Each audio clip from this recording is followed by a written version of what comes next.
Hello, नमस्कार दोस्तों।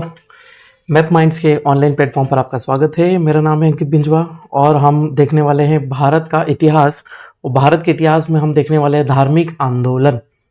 धार्मिक आंदोलन वाले क्षेत्र में हम आ चुके हैं और धार्मिक आंदोलनों को हम देख रहे हैं कि धार्मिक आंदोलन कैसे उस समय चले और धार्मिक आंदोलनों ने कैसी भूमिका निभाई हमारे इतिहास को आगे की तरफ रिजॉल्व करने में और इतिहास की सभी चीज़ों को आगे की तरफ बढ़ाने में कैसी भूमिका निभाई। उन चीज़ों को ही हम यहाँ पर देखते हुए चल रहे हैं और देखते हैं कि धार्मिक आंदोलन किस प्रकार से हमारे इन सब चीज़ों को आगे बढ़ाने में सहायक रहे। तो पहले बात कर लेते हैं कि ईसा की छठी शताब्दी ईसा पूर्व, छठी शताब्दी ईसा पूर्व में हमें धार्मिक आंदोलन के बारे में पता चला। और छठी शताब्दी ईसा पूर्व ही क्या है, धार्मिक आंदोलनों की वो शताब्दी थी जब हमें धार्मिक आंदोलनों की जानकारी मिलने लगी। ठीक है, तो भारत के लिए ही नहीं पूरे विश्व के लिए भी ये एक ऐसा समय था जब धार्मिक आंदोलन निरंतरता से चल रहे थे। धार्मिक आंदोलन इस समय निरंतरता से चल रहे थे और वो धार्मिक आंदोलन जो थे वो पूरे विश्व में फैल गए थे और विश्व में जो फैल चुके थे उसे रेनेसां के नाम से जाना जाता था। ठीक है, तो उसे ही हम देखने वाले हैं आज। तो धार्मिक आंदोलनों में आज हम देखने वाले हैं बौद्ध धर्म। कौन सा देखने वाले हैं? बौद्ध धर्म को हम देखने वाले हैं और उसी को ही हम आज शुरू करने वाले हैं। बौद्ध धर्म को देखते हैं कि बौद्ध धर्म में क्या चीजें सामने हमारे आई। चलिए, तो हम आगे की तरफ बौद्ध धर्म वाले सेशन को शुरू करते हैं हम हमारे। चलिए, बौद्ध धर्म में जो हमें देखने को मिलता है सबसे पहली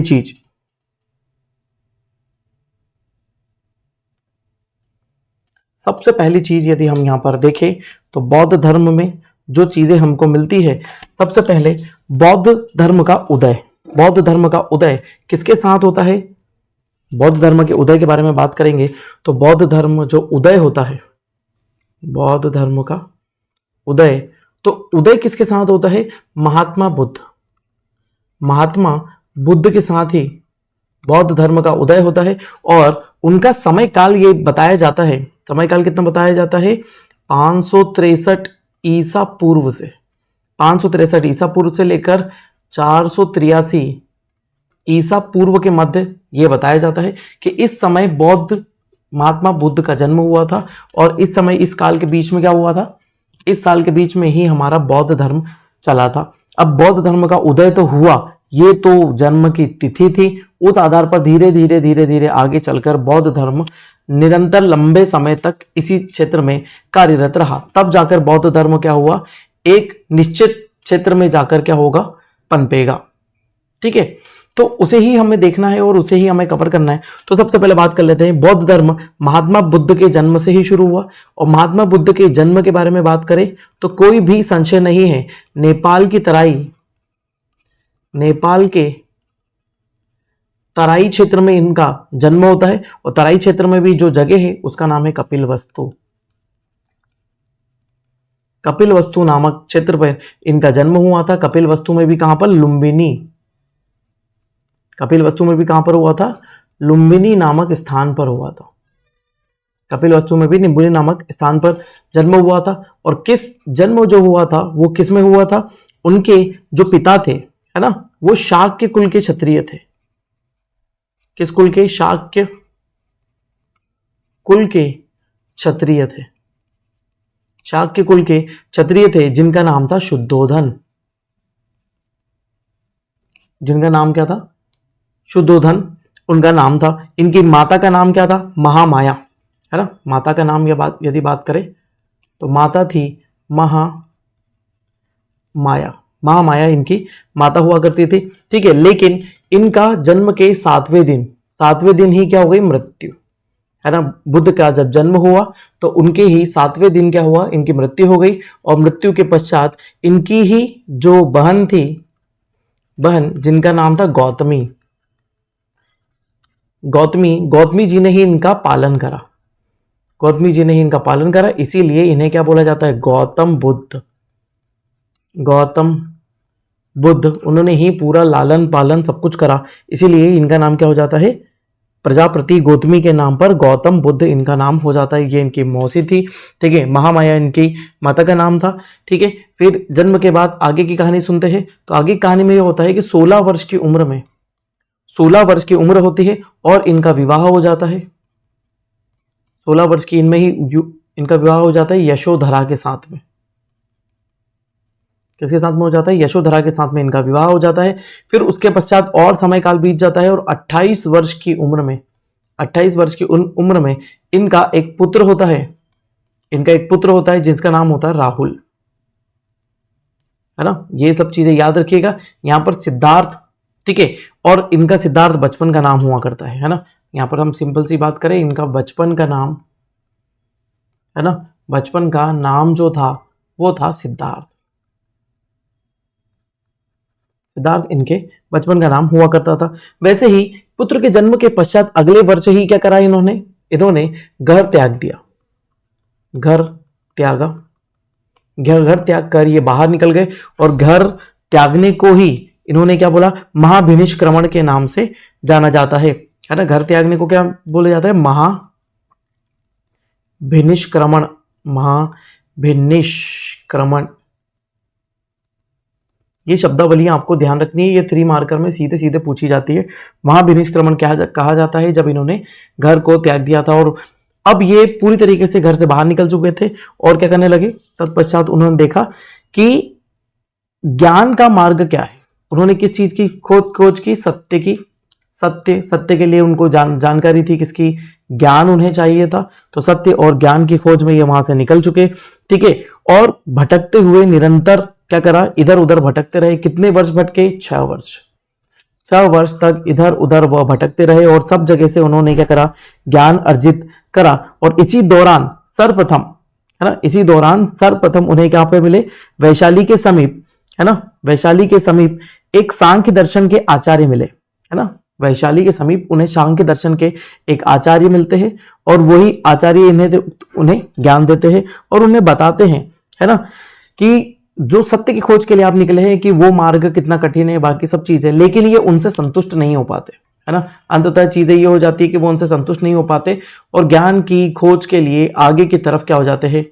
बढ़ जाते हैं, है ना। ज्ञान की खोज के लिए आगे की तरफ बढ़ जाते हैं। लेकिन आगे बढ़ते बढ़ते 6 वर्ष के पश्चात ये कहां पहुंच जाते हैं? ये एक पीपल के वृक्ष के नीचे होते हैं, है ना। एक पीपल के वृक्ष के नीचे बैठ जाते हैं, ठीक है। ये पीपल का वृक्ष जो था वो निरंजना नदी के किनारे लगा हुआ था। निरंजना नदी के किनारे एक पीपल का वृक्ष लगा हुआ था, ठीक है। तो ये जो वृक्ष लगा हुआ था ये कहां पर लगा हुआ था? बिहार में, है ना। बिहार में निरंजना नदी के किनारे ये एक वृक्ष लगा हुआ था। इस समय इनकी उम्र हो चुकी थी 35 वर्ष। 35 वर्ष की उम्र में बिहार पहुंच गए, है ना। बिहार में भी ये कहां पर पहुंच गए थे? गया में।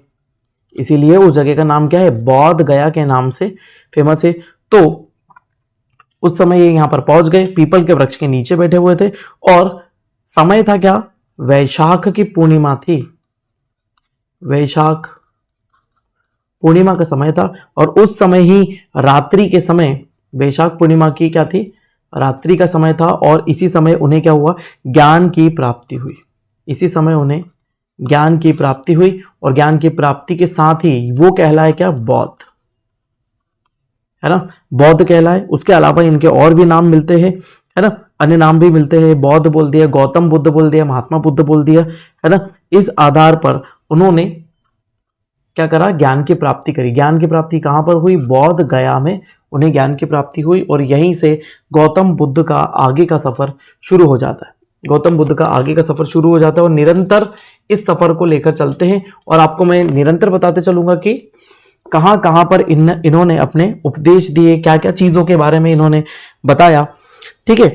अब ये क्या करते हैं? यहां से अपने उपदेश देना शुरू करते हैं। यहां से अपने उपदेश देना शुरू करते हैं। तो उपदेश देते हैं सबसे पहले कहां पर? श्रावस्ती, है ना। सबसे पहले अपना उपदेश देते हैं, सॉरी श्रावस्ती में नहीं, यहां पर ये सबसे पहला उपदेश देते हैं सारनाथ, है ना। ध्यान रखिएगा, श्रावस्ती में तो सर्वाधिक उपदेश दिए हुए। सारनाथ, सारनाथ में सर्वप्रथम इनके जो 6 अनुयायी थे, अनुयायी थे उनके सामने ही सबसे पहले ये अपना उपदेश देते हैं, है ना। और सारनाथ में ही इनके उपदेश देने का जो सिलसिला होता है वो यहां से शुरू हो जाता है। इसी को क्या बोला गया? इसी को बोला गया धर्म चक्र प्रवर्तन। क्या बोला गया? धर्म चक्र प्रवर्तन। धर्म चक्र प्रवर्तन इसी को बोला गया जहां से इन्होंने उपदेश देना शुरू करे। ये बहुत महत्वपूर्ण टर्म है, ठीक है। उसके आगे फिर ये सारनाथ से पहुंच गए कहां पर? ये पहुंच गए कहां पर? श्रावस्ती। सारनाथ से पहुंचे श्रावस्ती। श्रावस्ती में सर्वाधिक उपदेश दिए। सर्वाधिक उपदेश कहां पर दिए? सर्वाधिक उपदेश इन्होंने दिए कहां पर? श्रावस्ती में ही दिए। उसके अलावा ये निरंतर क्या करते गए? निरंतर उपदेश देते गए और फैलते गए और ये कहां कहां पर पहुंच गए? मगध। मगध साम्राज्य में, क्योंकि मगध बहुत ही अच्छा संरक्षक था बौद्ध धर्म का। उसके अलावा कौशल, कौशल में भी बौद्ध धर्म को संरक्षण मिला। वैशाली, कौशांबी, वैशाली में गए, कौशांबी में गए, वैशाली, कौशांबी सभी जगह पहुंचते गए और यहां पर निरंतर अपने उपदेश देते गए। सर्वाधिक उपदेश उन्होंने श्रावस्ती में दिए, है ना। और मगध में जो था, मगध बहुत बड़ा आश्रयदाता था और उन्होंने यहां पर शिक्षा का प्रचार करा। शिक्षा का प्रचार करा, निरंतर शिक्षा का प्रचार करते रहे, ठीक है। कुछ शासक भी थे जो इन्हें बहुत ज्यादा सपोर्ट करते थे। जैसे मगध के शासकों में हम बात करें तो बिंबिसार। बिंबिसार जो था वो बौद्ध धर्म को ही मानता था, जो मगध साम्राज्य का ही राजा हुआ करता था। उसके अलावा कौशल से प्रसेनजीत, है ना। कौशल से कहां पे मिला? प्रसेनजीत, है ना। प्रसेनजीत ने भी इन्हें कौशल से करा। उसके बाद उदयन आ जाते हैं, है ना। उदयन आ जाते हैं कौशांबी से। उदयन जो होते हैं वो कौशांबी के राजा हुआ, उन्होंने इन्हीं का सपोर्ट करा, ठीक है। उसके अलावा धीरे धीरे इन्होंने अपने शिष्य बनाते चले और बहुत सारी कहानियां इनकी प्रचलित हो गई। इनकी कहानियों को जातक कथाओं के रूप में भी सुना जाता है, ठीक है। फिर ऐसे बहुत लंबे समय तक, बहुत ही समय तक उपदेश देने के पश्चात, है ना, अब ये कहां पे पहुंच गए? इनका जीवन का अंतिम पड़ाव था। जीवन के अंतिम पड़ाव पर, जीवन के अंतिम पड़ाव पर ये पहुंच चुके थे। जीवन के अंतिम पड़ाव में 80 वर्ष की आयु में, है ना, 80 वर्ष की आयु इनकी हो चुकी थी। 483 तक, 483 ईसा पूर्व तक इनकी आयु हो चुकी थी 80 वर्ष। और ये पहुंच चुके थे कहां पे? हिरण्यवती नदी। कौन सी नदी?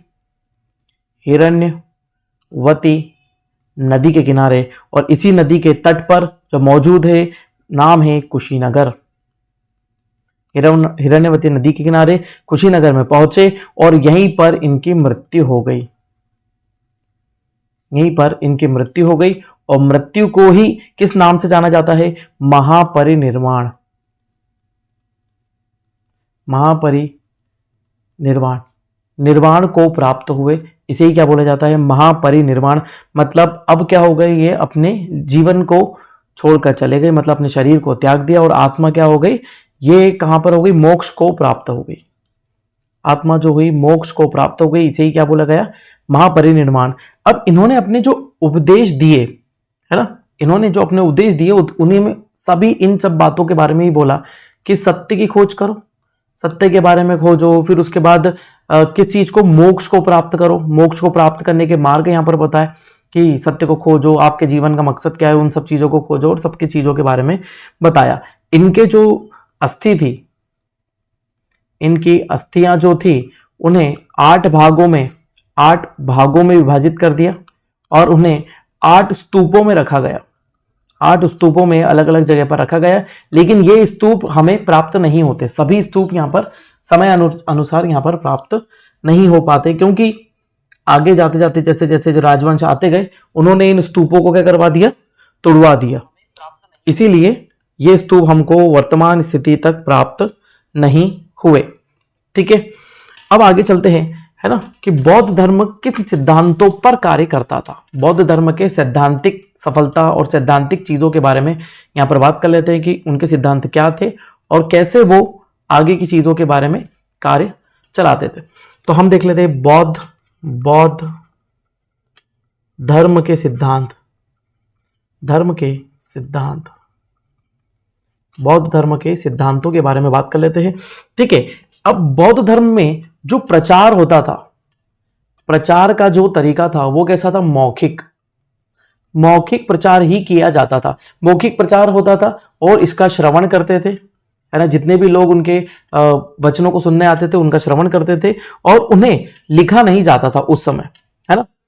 उस समय उन्हें लिखा नहीं जाता था, लेकिन उनकी मृत्यु पश्चात, मृत्यु के पश्चात उनके जितने भी शिष्य हुए, उन्होंने इनके जितने भी उपदेश थे, है ना, क्योंकि उन्होंने उपदेश को सुन रखा था, उपदेश जो दिए थे उन्हें लिखित रूप में लेकर आए, उपदेशों को लिखित रूप दिया, है ना, उपदेशों को लिखित रूप दिया और इन्हें ही क्या बोला गया? त्रिपिटक बोला गया। किस नाम से जानते हैं इन्हें? त्रिपिटक के नाम से इन्हें जाना गया। ठीक है, तो ये लिखित उपदेश है, इसमें अलग अलग प्रकार के संकलन दिए जाते हैं। तो अब हम देखते हैं त्रिपिटक क्या होता है। त्रिपिटक में सबसे पहले हमारे सामने बात आ जाती है कि त्रिपिटक जो है उसमें क्या क्या चीजें समाहित है। सबसे पहले आता है विनय पिटक। अब ये जो विनय पिटक है इसमें दिया क्या हुआ है? इसमें दिया हुआ है नियम, है ना। विनय मतलब अनुनय, विनय मतलब आपके जीवन निर्वाह के जो तरीके होते हैं वो दिए हुए, तो नियम दिए हुए हैं। दैनिक आचार या फिर आपका आचरण कैसा होना चाहिए, दैनिक, है ना। और विधि निषेधों के बारे में बताया गया है, किन चीजों का सेवन नहीं करे, विधि, है ना, विधि निषेधों के बारे में इसमें जानकारी दी है कि किन किन चीजों को निषेध करेंगे, कौन सा ग्रहण नहीं करेंगे, क्या ग्रहण करेंगे। दूसरा आ जाता है सुत्त पिटक। ठीक है, सुत्त पिटक को ऐसे याद रखिए क्योंकि इसमें जो उपदेश है, उपदेशों का संग्रह, है ना, उन्होंने जितने भी सूक्त बोले उनका संग्रह इसमें कर लिया गया है। उपदेशों का संग्रह इसमें दिया हुआ है। ठीक है, और आखिरी आ जाता है अभिधम्म पिटक।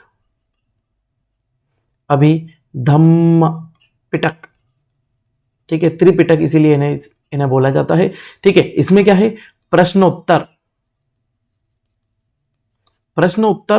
क्रम में इसे जमाया गया है, प्रश्नोत्तर क्रम में इसे बताया गया है और इसे ही क्या बोला जाता है? दर्शन बोला जाता है। इसे क्या बोला जाता है? बौद्ध दर्शन, बौद्धों का दर्शन। ठीक है, बौद्ध का यदि दर्शन है तो वो किसमें है? अभिधम्म पिटक में हमें देखने को मिलता है बौद्धों का दर्शन। ठीक है, तो चलिए आगे के बारे में बात कर लेते हैं कि अब क्या करा कि उन्होंने त्रिपिटक तो बता दिए, उन्होंने त्रिपिटकों के बारे में जानकारी तो दी, तो उन्होंने बताया कि ऐसे जीवन निर्वाह होना चाहिए, ये चीजें होनी चाहिए, वो चीज होनी चाहिए। तो उन्होंने इन सब चीजों को क्यों बताया, है ना, कि उन्होंने सुत्त पिटक में उपदेश क्यों दिए, क्या क्या बताया, उसमें नियमावली क्यों निर्धारित करी, है ना, इन सब चीजों के बारे में जानकारी क्यों दी? क्योंकि उन्होंने बताया चार आर्य सत्य के बारे में उन्होंने बताया कि चार आर्य सत्य होते हैं और इन आर्य सत्यों के आधार पर ही उन्होंने इन उपदेशों को देना शुरू करा। पहला आर्य सत्य वो बोलते हैं दुख। पहला आर्य सत्य क्या है? दुख है। हर चीजों की क्या है? जड़ दुख ही है। जीवन दुख ही दुख से भरा है ना। जो जीवन क्या है? दुख ही दुख से भरा हुआ है और हम क्षणिक सुख के लिए क्या करते हैं? क्षणिक सुखों के लिए क्या करते हैं? इन्हें दूरदर्शिता के रूप में नहीं देख पाते हैं। ठीक है, तो हमारा जीवन क्या है? दुख से ही भरा हुआ है, तो हमको सुखों की तलाश करनी चाहिए, सुख की तलाश करनी चाहिए। दूसरा आर्य सत्य इन्होंने बताया दुख से ही संबंधित है, जिसको बोलते हैं दुख समुदाय। दूसरा आर्य सत्य क्या बताया? दुख समुदाय बताया। ठीक है, तो दुख समुदाय में क्या होता है? महात्मा बुद्ध के अनुसार दुख का कारण तृष्णा है ना। दुख का कारण इसमें बताया। कारण क्या है? तृष्णा, है ना। तृष्णा क्या चीज होती है? तृष्णा का मतलब होता है कि आपको किसी चीज की लालसा। जैसे आपकी लालसा क्या है? अभी आप पीएससी में सिलेक्ट होना चाहते हैं, ठीक है, उसके बाद आपको चाहिए बहुत सारा धन, बहुत सारी ऐश्वर्य, ये सब क्या है? लालसा। यदि आप पीएससी में सिलेक्ट नहीं होंगे तो क्या होंगे? दुखी होंगे ना, है ना। तो दुख का कारण क्या है? यही चीजें दुख का कारण हमारी बनती है। क्या चीज? तृष्णा। और इसी के लिए उन्होंने क्या आगे चल के दिए? क्या अष्टांगिक मार्गों का के बारे में भी बताया। ठीक, तो तीसरा बताया आर्य सत्य, ये बताया दुख का निरोध। दुख का क्या हो, निरोध। ठीक है, दुखों को कैसे रोका जाए, तो महात्मा बुद्ध ने है ना दुखों को से मुक्त होने के लिए एक ही चीज बताई, है ना, कि तृष्णा पर विजय प्राप्त करो, है ना, तृष्णा पर विजय। किस पर, तृष्णा पर विजय प्राप्त करें, जिससे क्या हो जाएगी, हमारे दुखों की का निरोध हो जाएगा। मतलब दुख क्या हो जाएंगे, हमारी तरफ से पूरी तरीके से समाप्ति हो जाएंगे। आपको लगेगा ही नहीं कि मैं दुखी हूं या फिर अन्य प्रकार की कोई आपके मन में भावना नहीं रहेगी। ठीक है, दुख निरोध गामिनी। अगला क्या बताया उन्होंने, दुख निरोध गामिनी।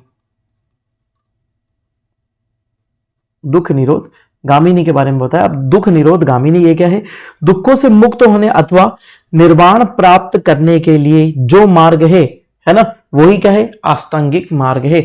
यदि दुख निरोध करना है तो ऐसे पद पर चलना पड़ेगा जिससे क्या हो, दुख दूर हो, और वही मार्ग क्या है, अष्टांगिक मार्ग है।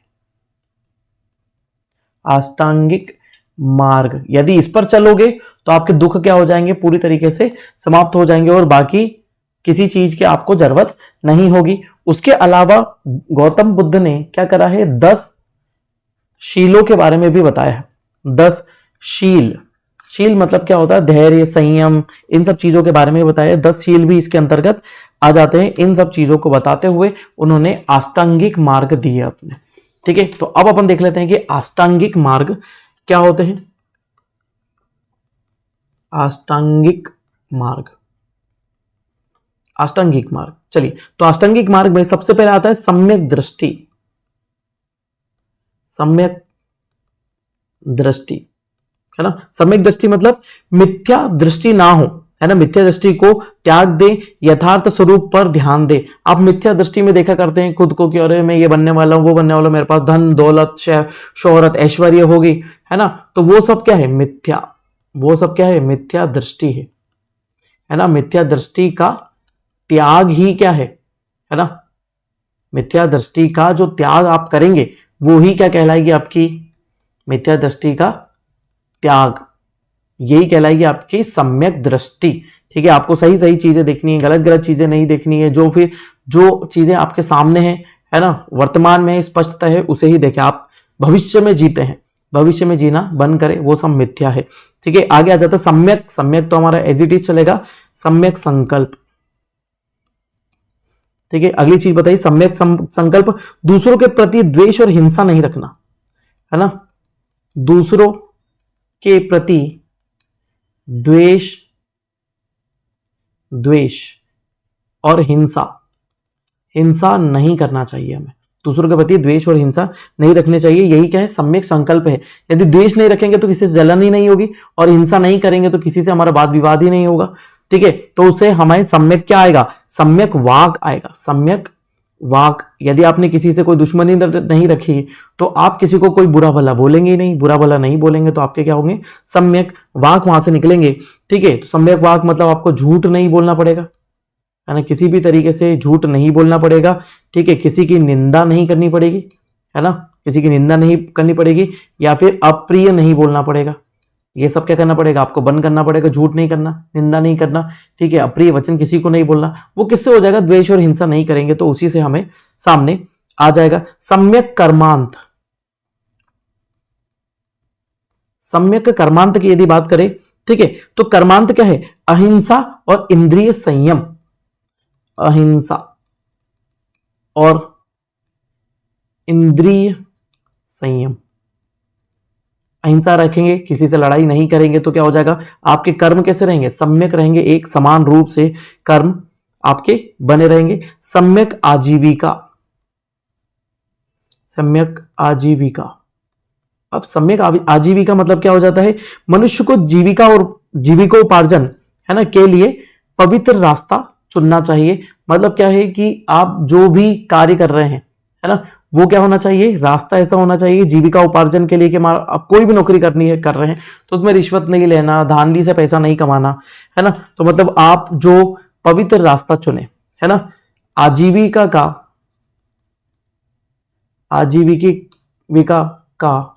पवित्र रास्ता, पवित्र रास्ता यहां पर अपनाएंगे तो क्या हो जाएगा, आपका सम्यक आजीविका आपके पास में आएगी। सम्यक व्यायाम, सिंपल सी बात है कि आपके शरीर को क्या चाहिए, है ना, शुद्ध ज्ञान की आवश्यकता है, उसके अलावा प्रयत्न करते रहे, धर्म की दृष्टि को उत्पन्न बनाए और सम्यक व्यायाम है। ये सभी क्या है, सम्यक व्यायाम है, शुद्ध ज्ञान की प्राप्ति, है ना। ज्ञान की प्राप्ति करें तो आपका दिमाग निरंतर व्यायाम में रहेगा, निरंतर लगा रहेगा, ठीक है। उसके अलावा धर्म की दृष्टि को उत्पन्न करें, है ना, धार्मिक चीजों को, धार्मिक रूप से सभी चीजों को देखे, है ना। तो यही क्या हो जाएगा, हमारा सम्यक व्यायाम हो जाएगा। सम्यक स्मृति, सम्यक स्मृति, तो आपकी स्मृति बहुत अच्छी होगी, है ना। आपकी चेतना, निरंतर स्मृति, ये सब चीजें क्या हो जाएगी, अच्छी होगी, क्योंकि आप ज्ञान पर व्यायाम कर रहे हैं, व्यायाम के आधार पर धर्म है, ठीक है। तो इसके अंतर्गत निरंतर चेतन रहें, है ना, निरंतर क्या रहे, चेतन, चेतन रहे मतलब हमेशा जागृत रहें, तो ही आपकी क्या हो जाएगी, तभी आप सम्यक स्मृति को प्राप्त कर पाएंगे। फिर उसके बाद जाते हैं सम्यक समाधि। सम्यक समाधि, सम्यक समाधि का मतलब क्या होता है, ध्यान लगाए, है ना, है ना, चित्त को एकाग्र करे, चित्त एकाग्र करे, ध्यान लगाए, सभी चीजों को एक ही समान दृष्टि से देखे, है ना। मनुष्य निर्वाण को प्राप्त कर सकता है। समाधि से क्या करेगा, निर्वाण मतलब मोक्ष, निर्वाण ही क्या है, मोक्ष को प्राप्त कर सकता है ना। यही हमारे संकल्प है, किसने दिए, इन्होंने ही दिया अष्टांगिक मार्ग के रूप में, बौद्धों ने हमको दिए। अब आ जाते हैं जो उपदेश है ना, उपदेशों का सार क्या निकल के आता है, उपदेशों का सार देख लेते हैं कि उपदेशों का सार निकल कर क्या आता है। तो अंतिम रूप से वो बताते कर्म, है ना, सार निकल कर आते, जितने भी उपदेश दिए उसमें सबसे पहले कर्म निकल कर आता है। तो महात्मा बुद्ध ने यह कहा कि उपदेशों में कर्म के सिद्धांत का बहुत बल दिया, ठीक है, बहुत बल दे देते हैं, और वर्तमान का निर्णय भूतकाल के कार्य करते हैं, है ना। वर्तमान के निर्णय, जो आप वर्तमान में जो भी आप चीजें क्या करेंगे, वर्तमान में करेंगे, है ना, वर्तमान में करेंगे, वो ही आपका क्या करेंगे, वो ही भविष्य में भी और भूतकाल में भी कार्य करते हैं। भूत और भविष्य के हिसाब से भी कार्य करते हैं, भूत भविष्य में भी आपके काम आते हैं। दूसरा पुनर्जन्म, है ना, पुनर्जन्म की बात करें तो हाँ, इसमें मान्यता थी, है ना, इसमें मान्यता दी जाती है पुनर्जन्म को, है ना। बौद्ध धर्म ने प्रत्येक व्यक्ति को अपने भाग्य का निर्माता माना है। उनका कहना है कि पूर्व कर्मों का फल भोगने के लिए मानव बार बार जन्म लेता है ना। जो कर्म को हम भोगते हैं, इसीलिए हम क्या करते हैं, जन्म लेते रहते हैं, निरंतर हमारा जन्म होता रहता है। इसीलिए क्या वो बोला उन्होंने कि हाँ, ऐसा होता है, हम पुनर्जन्म को मानते हैं। मोक्ष के बारे में बताया है, मोक्ष अर्थात निर्वाण के बारे में तो बताइए है। अष्टांगिक मार्ग का पालन करें और क्या करें, आप क्या करते हैं, भोग विलास को छोड़ दे, सब चीजों को त्याग दे, और क्या हो जाएंगे, आप निर्वाण को प्राप्त करेंगे। ईश्वर के अस्तित्व को ये क्या करते हैं, नकार देते हैं, है ना। अस्तित्व को क्या बताते थे, है ना, जो उस समय ब्राह्मण धर्मों में बताया जाता था कि ईश्वर है ऐसा वैसा, तो ईश्वर के अस्तित्व को ये नकार देते हैं, नहीं मानते कि ऐसा ईश्वर का अस्तित्व कोई भी नहीं होता है। वेदों की बात करें तो वेदों को भी ये पूर्ण रूप से नकार देते हैं कि वेदों को भी प्रामाणिकता हम नहीं देते, ठीक है। और उसके अलावा समानता को ये बहुत अच्छे तरीके से मानते हैं, और सभी को ऊंच नीच की भावना से नहीं देखते, सभी को समान रूप से,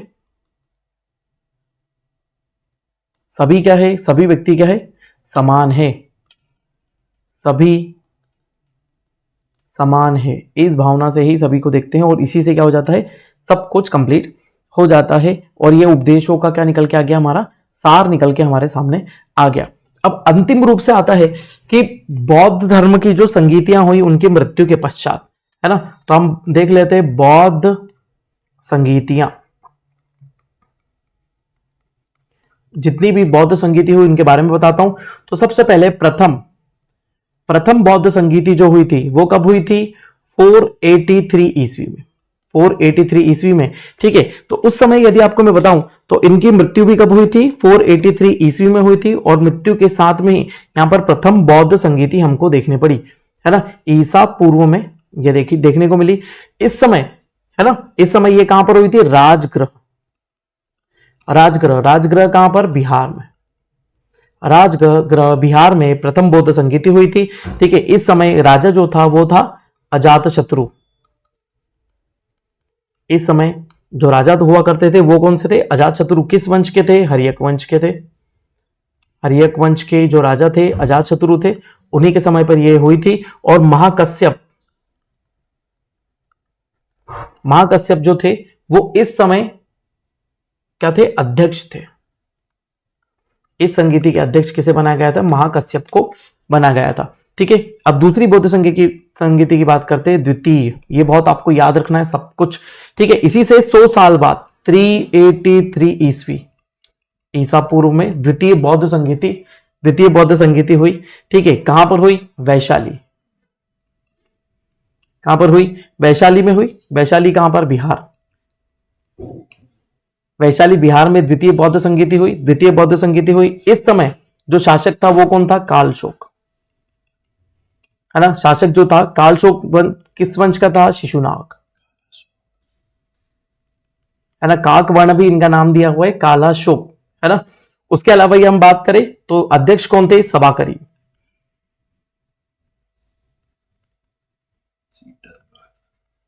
ठीक है, अगले तृतीय बौद्ध संगीति की तरफ चलते हैं। हमारी तृतीय बौद्ध संगीति कब हुई? 251 ईसा पूर्व में हुई। ठीक है, कहां पर हुई? पाटलिपुत्र। कहां पर? पाटलिपुत्र में यह बौद्ध संगीति हुई। ठीक है, अशोक इस समय के शासक थे। अशोक आपको पता ही है कहां के? मौर्य साम्राज्य के शासक थे। और इस समय जो अध्यक्ष हुआ करते थे, अध्यक्ष कौन थे? मोगलीपुत्तिस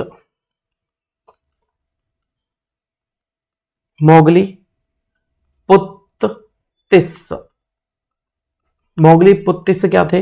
इसके अध्यक्ष हुए थे। पाटलिपुत्र में हुई थी अशोक के समय पे। चतुर्थ की बात कर लेते, चौथी बौद्ध संगीति, चतुर्थ बौद्ध संगीति जो हुई थी पहली ईस्वी में हुई थी। प्रथम ईस्वी में बौद्ध संगीति हुई थी। ये कहां पर हुई? है ना, कनिष्क के शासन काल में। कहां पर हुई? कुंडलवन में हुई थी, है ना। कुंडलवन कहां पर? कश्मीर कुंडलवन में ये हमें देखने को मिली, है ना। कश्मीर में कुंडलवन में ये हमारी बौद्ध संगीति हुई। और किसके शासन काल में हुई थी? कनिष्क के शासन काल में हुई। कुषाण वन के शासक थे, कुषाण वंश के ये शासक हुए। और इस समय जो अध्यक्ष थे वो कौन थे? वसुमित्र इस समय के क्या कहलाए? अध्यक्ष कहलाए। तो आपको याद रखना है कि देखिए 483 में पहली हुई, ठीक है, 100 साल बाद कितनी हुई? दूसरी। बस आपको इतना याद रखना है, 251 में तीसरी हुई, पहली ईस्वी में चौथी हुई। पहला कहां पर था? राजगृह।